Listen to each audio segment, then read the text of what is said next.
سلام، الهام اکبری هستم از شرکت راهکار خلاق. در این فیلم نمایشی قصد دارم طریقه ایجاد ستونهای چند مرحله یا کسکیدین لوکاپ از طریق نرم افزار نینتکس فرم رو خدمت شما معرفی بکنم. نینتکس فرم در واقع محصول جدید شرکت نینتکس برای طراحی و سفارشی کردن لیست ها و فرم های شیرپوینتی شما در داخل محیط شیرپوینت هستش.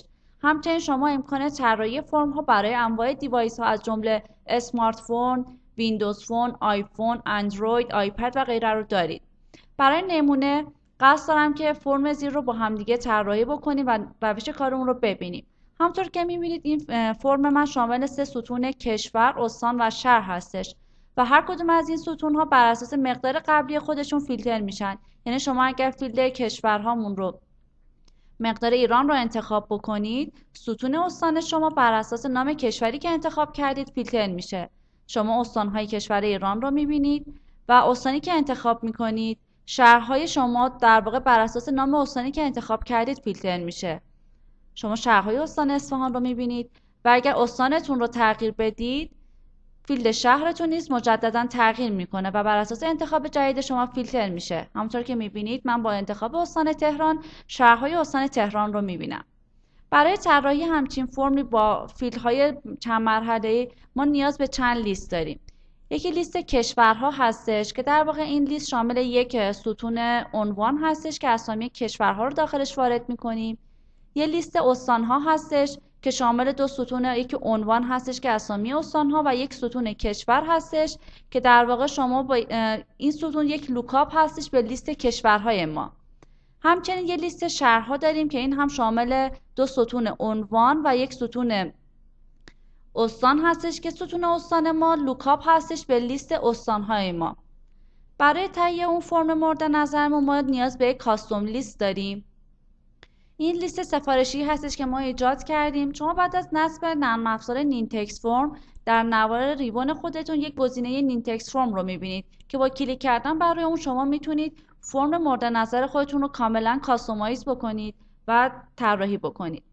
این فرمی هستش که به صورت پیش‌فرض برای من آورده چون من فقط یه ستون عنوان و یه ستون اتچمنت یا پیوست دارم.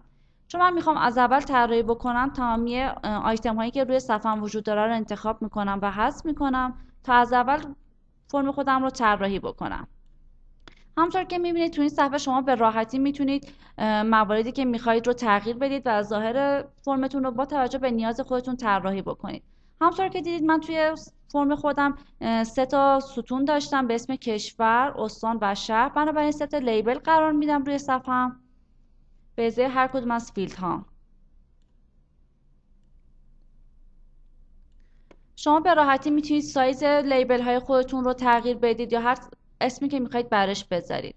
من برای اینکه عنوانش رو عوض کنم وارد گزینه ستینگش میشم و عنوان مورد نظر خودم رو قرار میدم.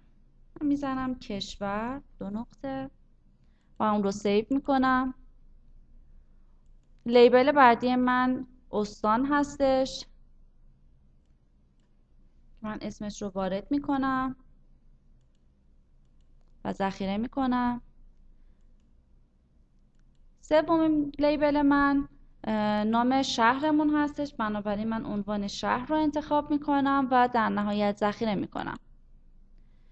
برای اینکه حالا در واقع قرار بدیم که برای هر کدوم از این لیبل ها باید یک مقداری هم وارد بشه، در منوی سمت چپ که وجود داره و شما انواع ابزارها رو میتونید ببینید، تو قسمت شیرپوینتیش من میخوام از گزینه لیست لوکاپش استفاده بکنم که اون رو قرار میدم و سایزش هم به راحتی میتونم تغییر بدم.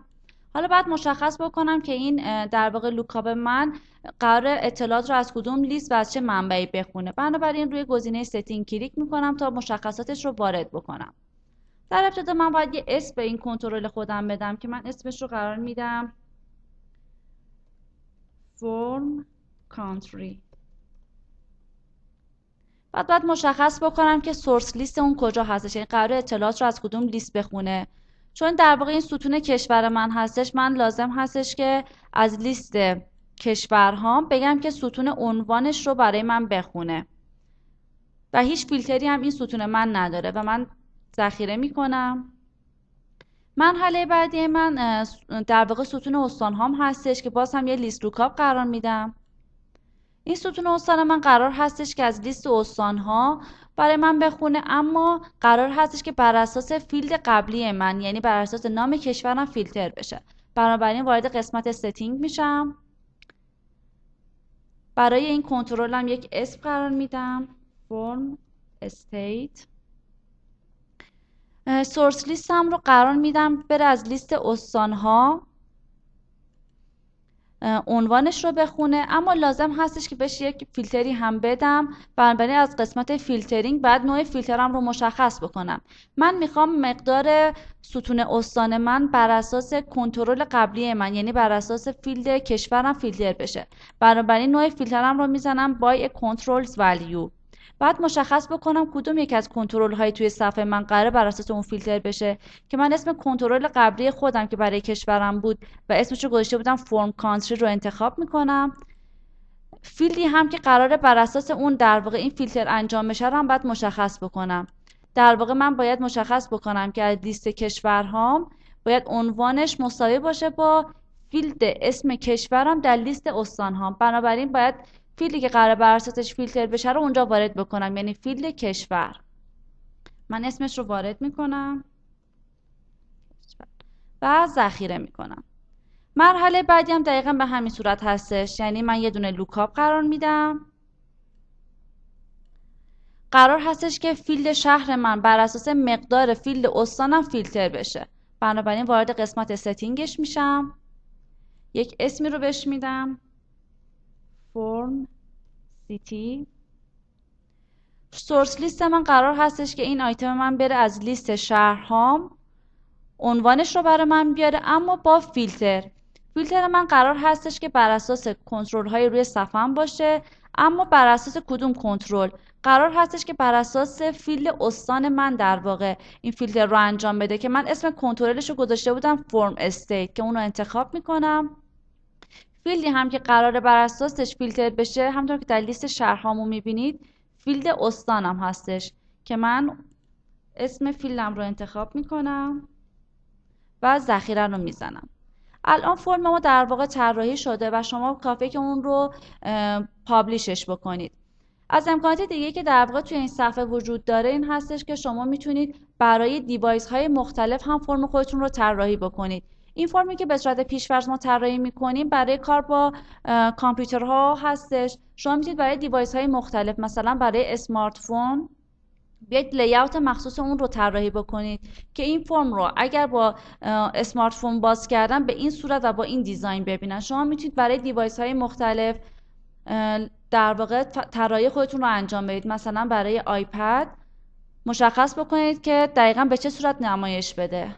در نهایت بعد از اینکه طراحی خودتون رو انجام دادید، شما باید فرم خودتون رو پابلیش بکنید. این به من گزارش میده که دقیقاً برای چه لی‌اوت هایی من فرمم رو طراحی کردم. پابلیش شده. حالا من میخوام برم خروجی کار خودم رو ببینم. یک مورد جدید رو میزنم. این فرمی هستش که من طراحی کردم. از لیست کشورم ایران رو انتخاب میکنم. الان باید ستون استان من بر اساس نام کشورم فیلتر شده باشه. بله، استان اصفهان رو انتخاب میکنم. فیلد شهر من باید بیاد شهرهای استان اصفهان رو من نشون بده. همونطور که میبینید شهرهای استان اصفهان رو وجود داره. و اگر من ستون استانم رو تغییر بدم، مثلا تهران رو انتخاب بکنم، شهرهای استان تهران رو به من نشون میده.